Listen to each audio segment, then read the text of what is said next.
Assalamualaikum warahmatullahi wabarakatuh. Izin memperkenalkan diri, nama saya Arimbia Ining Tias dengan NIM 141171140 dari kelas Metode Penelitian RC. Di sini saya akan mempresentasikan tentang penelitian saya yang berjudul Kotak Penerima Paket Berbasis Internet of Things dengan menggunakan logika fuzzy.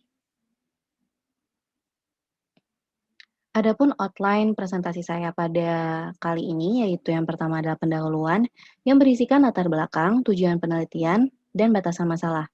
Yang kedua adalah landasan teori yang berisikan pengiriman paket, nomor resi, dan penelitian terkait. Yang ketiga yaitu kebutuhan sistem yang berisikan perangkat keras, perangkat lunak, dan basis data. Yang keempat adalah rancangan sistem yang berisikan skematik diagram, logika fuzzy, perangkat keras, dan perangkat lunak. Yang pertama adalah pendahuluan. Latar belakang. Latar belakang dilakukannya penelitian ini yaitu yang pertama adalah perkembangan teknologi informasi. Perkembangan teknologi informasi saat ini meningkat dengan sangat pesat. Memasuki era revolusi industri 4.0, banyak kegiatan bisnis dan ekonomi yang bertransformasi menjadi bisnis dan ekonomi digital yang mudah serta cepat dijangkau oleh pengguna. Nilai konsumtif masyarakat semakin meningkat. Masyarakat mulai menggemari belanja melalui internet, dan kemudahan yang ditawarkan cukup beragam, yaitu yang pertama berbelanja melalui internet, tidak perlu datang langsung ke toko dan barang dapat langsung diantar ke alamat penerima. Yang kedua adalah kendala pengiriman paket. Dari survei yang telah dilakukan pada 10 Maret 2021, didapatkan hasil bahwa 62% dari 100 responden merasa bahwa tidak adanya orang di rumah menjadi salah satu kendala dalam proses penerimaan paket. Kondisi seperti ini mengharuskan penerima paket untuk selalu berada di rumah untuk dapat menerima paketnya. Dalam kasus tidak adanya penerima paket di rumah, kurir kerap kali memilih untuk menitipkan barang ke tetangga, menyimpan paket dan mengantarnya pada hari berikutnya, atau bahkan meletakkan secara sembarang paket yang dikirim. Selanjutnya adalah tujuan penelitian. Tujuan dilakukannya penelitian ini yaitu yang pertama, membuat sebuah sistem yang dapat memberikan notifikasi kepada penerima saat paket sudah sampai ke rumah. Yang kedua, membuat sebuah kotak penerima paket yang hanya dapat terbuka lewat aplikasi Android dan hanya akan terbuka saat nomor resi pada paket sesuai dengan nomor resi pada basis data. Yang ketiga, merancang sebuah kotak penerima paket yang dapat menerima paket saat tidak ada orang di rumah. Yang keempat, membuat sebuah sistem yang dapat memberikan notifikasi saat kotak dalam kondisi penuh, terisi, dan kosong menggunakan logika fuzzy. Selanjutnya adalah batasan masalah. Batasan masalah dari penelitian ini yaitu yang pertama, kamera kurang efektif saat malam hari. Yang kedua, kotak hanya dapat menampung benda berbentuk kubus atau balok dengan ukuran kurang dari panjang 40 cm, lebar 40 cm, dan tinggi 40 cm. Selanjutnya, kotak penerima paket bergantung pada internet. Dan kotak ini bergantung pada listrik sebagai daya utamanya. Selanjutnya, kotak penerima paket tidak dapat menghitung berapa banyak paket yang ada di dalam kotak. Dan untuk yang terakhir, hanya dapat memindai paket dengan nomor resi dalam bentuk QR code. Yang selanjutnya yaitu landasan teori. Yang pertama adalah pengiriman paket. Pengertian pengiriman paket adalah kegiatan mendistribusikan barang dari produsen kepada penerima. Sedangkan paket adalah sebuah barang yang dikirimkan dalam bentuk bungkusan dan biasa dikirim oleh pos atau perusahaan ekspedisi. Kegiatan pengiriman paket biasa dilakukan oleh pelaku usaha, khususnya e-commerce. Kegiatan ini biasa dilakukan oleh ekspedisi barang yang kemudian mengantarkan paket sampai ke alamat penerima. Penerimaan barang pada umumnya dilakukan oleh penerima di alamat yang telah ditentukan. Karena pengiriman barang membutuhkan subjek untuk dikirimkan, maka dibutuhkan sebuah sistem untuk menerima paket di rumah. Selanjutnya adalah nomor resi. Nomor resi sendiri adalah beberapa digit nomor yang tertera pada lembar pengiriman barang. Nomor resi diberikan pada setiap barang yang dikirimkan melalui jasa pengiriman barang atau paket. Sebuah nomor resi hanya dikeluarkan oleh pihak penyedia jasa pengiriman atau pihak ekspedisi yang bersangkutan. Jadi bisa dikatakan bahwa setiap paket memiliki nomor resi yang berbeda-beda, sesuai dengan ekspedisi yang mengeluarkan nomor resi tersebut. Selanjutnya adalah tinjauan studi. Penelitian yang pertama yang dilakukan oleh Stanislava Turska dan Lucia Madlenakova pada tahun 2019 dengan judul penelitian Concept of Smart Postal Mailbox. Di dalam penelitian ini, membuat sebuah kotak penerima surat yang dapat menyimpan data tentang waktu pengiriman dan keadaan suhu serta kelembapan dengan menggunakan Arduino dan aplikasi web. Untuk penelitian yang kedua yang dilakukan oleh Tarek Han pada tahun 2020 dengan judul penelitian A Solar Power IoT Connected Physical Mailbox Interface with Smart Devices. Di dalam penelitian ini mengembangkan sebuah kotak penerima paket yang dapat mengirimkan notifikasi pada smartphone saat ada surat masuk dengan menggunakan Raspberry Pi dan smartphone apps. Selanjutnya ada penelitian yang dilakukan oleh MHD Furqon, Rahmat Kurniawan, dan Indri Gusmita BRMB pada tahun 2020 dengan judul penelitian Tempat Sampah Pintar dengan Logika Fuzzy berbasis Node MCU. Di dalam penelitian ini yaitu membuat sebuah tempat sampah pintar yang dibuat untuk mendeteksi objek dan volume ketinggian sampah menggunakan logika fuzzy untuk menghasilkan keluaran status volume tempat sampah. Tempat sampah ini dapat diakses melalui web aplikasi secara efisien dan efektif. Penelitian selanjutnya dilakukan oleh Arista Dwi Saputri, Rima Dias Ramadhani, Rifki Aditama pada tahun 2019 dengan judul penelitian yaitu Logika Fuzzy Sugeno untuk mengambil keputusan dalam penjadwalan dan pengingat servis sepeda motor.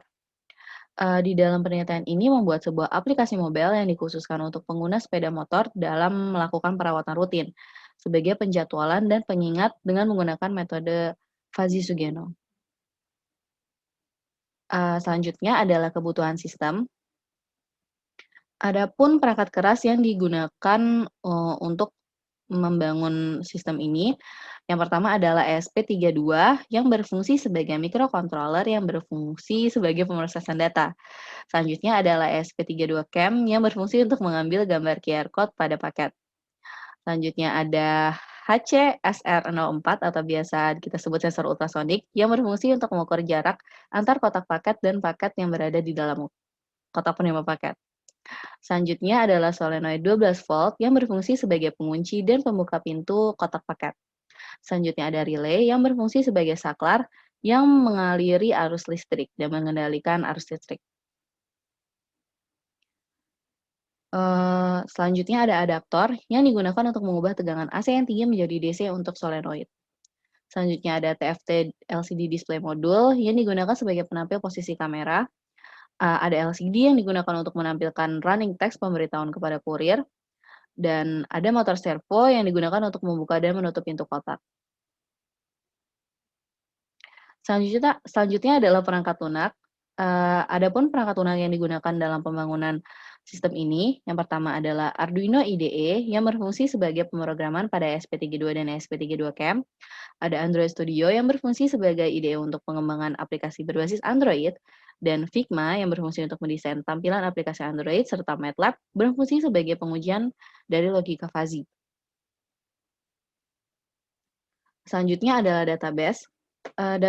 Database yang digunakan dalam penelitian ini atau sistem ini adalah Firebase yang memiliki kelebihan yaitu digunakan untuk menyimpan data real time dan mendapatkan pemantauan dan hosting secara cepat. Adapun kekurangannya yaitu hanya tersedia di GCP atau Google Cloud Platform yang dimiliki oleh Google. Selanjutnya adalah perancangan sistem. Ini adalah skematik diagram. Diagram skematik ini adalah sebuah gambaran umum dari sistem kotak penerima paket otomatis. Sistem ini bekerja menggunakan ESP32CAM untuk mendeteksi QR code pada paket, yang kemudian akan dimasukkan ke dalam Firebase. Data resi tersebut kemudian akan diperiksa di ESP32. Jika data resi antara masukan pengguna dan resi paket sama, maka solenoid pada pintu akan terbuka, dan motor servo akan bergerak untuk membuka pintu kotak penerima paket. Selanjutnya, sensor ultrasonik akan bekerja untuk mengukur jarak antara sensor dan paket. Selanjutnya, jika sensor ultrasonik mendeteksi perubahan jarak, maka pintu akan tertutup dalam jeda 20 detik dan kemudian akan mengirimkan notifikasi pada smartphone pengguna. Layar LCD berada di bagian depan kotak yang berfungsi untuk menampilkan status kotak penerima paket. Apabila kotak penuh, maka pada layar LCD akan menampilkan penuh dan diarahkan untuk segera menghubungi kontak yang berada pada paket. Selanjutnya adalah logika fuzzy. Di dalam logika fuzzy terdapat tiga tahapan. Terdapat tiga tahapan. Yang pertama adalah fuzifikasi, dan yang kedua adalah pembentukan aturan fuzzy. Yang ketiga adalah defuzifikasi. Dalam tahap fuzifikasi terdapat proses pengubahan variabel non-fuzzy menjadi variabel fuzzy. Fuzifikasi adalah pemetaan nilai masukan yang merupakan nilai tegas ke dalam fungsi keanggotaan himpunan fuzzy, yang kemudian akan diolah pada tahap penalaran untuk mengubah variabel non-fuzzy menjadi variabel fuzzy. Untuk tahap yang kedua adalah tahap rule atau penalaran. Pada tahap ini, pada umumnya berisi aturan fuzzy yang biasanya dinyatakan dengan kondisi if then. Untuk tahap yang ketiga yaitu defusification atau defusifikasi, yaitu proses yang mengubah data fuzzy menjadi data-data numerik. Ini ada desain perangkat keras pada penelitian ini. Ada desain rancangan kotak dari tampak belakang, tampak dalam, lalu ada desain rancangan pintu kotak bagian dalam, dan desain rancangan kotak bagian depan. Rencananya penelitian ini akan menggunakan aplikasi mobile. Jadi ini ada desain tampilan untuk aplikasi mobilenya. Di sini ada desain tampilan menu utama, terdapat beberapa fitur yaitu masukkan resi paket, riwayat penerimaan, dan fitur tutup dan buka. Serta ada pemberitahuan di sini, ada status dari kotak yaitu kotak kosong, terisi, dan kotak penuh. Selanjutnya ada desain tampilan fitur masukkan resi paket. Jadi, setelah kita memesan secara online, nomor resinya akan dimasukkan pada fitur masukkan resi paket, yang kemudian akan dikirim ke Firebase. Selanjutnya, desain tampilan fitur riwayat. Jadi, kotak-kotak yang sudah masuk ke dalam paket-paket yang sudah masuk ke dalam kotak, nomor resinya akan masuk ke dalam fitur riwayat. Selanjutnya ada desain tampilan fitur notifikasi yang berisikan berisi kondisi dari kotak, seperti kotak paket penuh, atau ada nomor resi, atau ada paket yang masuk. Jadi nomor resinya akan diinfokan dalam fitur notifikasi. Ini adalah daftar pustaka yang digunakan dalam penelitian ini. Sekian presentasi dari saya ucapkan terima kasih, dan wassalamualaikum warahmatullahi wabarakatuh.